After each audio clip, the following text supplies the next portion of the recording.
This is the story of a Soviet intelligence officer disguised as a German, operating deep behind enemy lines inside Nazi Germany. The hero, a handsome and courageous young Soviet, secretly disrupts the Nazi war effort by mastering German and infiltrating the Schutzstaffel, or SS, an elite paramilitary corps under Adolf Hitler.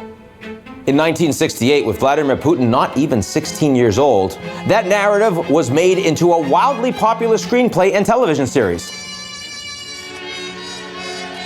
For Putin, an impressionable young student from Leningrad, it was a turning point. Captivated, as the story goes, he knew then he wanted to become a spy. One man's effort could achieve what whole armies could not, Putin later recalled. One spy could decide the fate of thousands of people. To begin to understand the man who became Russia's president, annexing Crimea, meddling in U.S. elections, and placing himself pivotally in the Middle East, it helps to know his past, particularly one dark night in Dresden, East Germany, just weeks after the fall of the Berlin Wall. December 5, 1989. Crowds of mostly young men, emboldened by a communist system now on life support, stormed the Dresden headquarters of East Germany's secret police. They then turned their attention to the local KGB office, where Vladimir Putin, by now a young Soviet intelligence officer, is working. As the crowd approaches, Putin calls in military support, looking for protection by way of Soviet troops. But those troops need authorization from Moscow. And the answer he receives, according to Putin's own account, would linger with him for years. Moscow, the dispatch replies, is silent.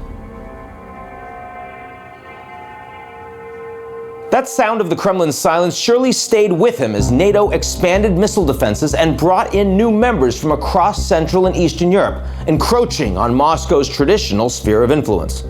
But by 2007, Putin, now president of Russia, had had enough. He would let the world know during a speech in Munich that his country had regained its voice and would no longer tolerate Western dominance in global affairs. Но есть ли у нас средства, чтобы противостоять этим угрозам?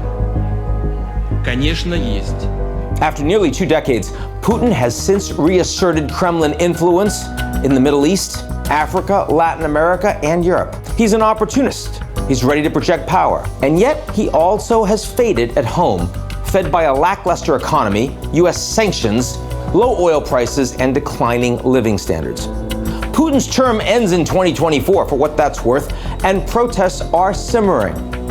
But a lot can happen in 4 years. Frankly, a lot can happen in 1 year, especially if you look at Moscow's old rival. For now, America has a president with whom Putin has spoken privately at least 16 times, and whose transactional dealings have had real impacts on U.S. allies and American durability abroad. For the old KGB officer who glamorized movie star spies as a boy, chafed at the memory of Dresden, and still resents NATO's expansion, Trump represents an opportunity. Thing is, November elections are right around the corner, and a less agreeable American president may be in waiting. As for meddling in that election, I'll tell you in a secret. Yes, we will definitely intervene. It's a secret.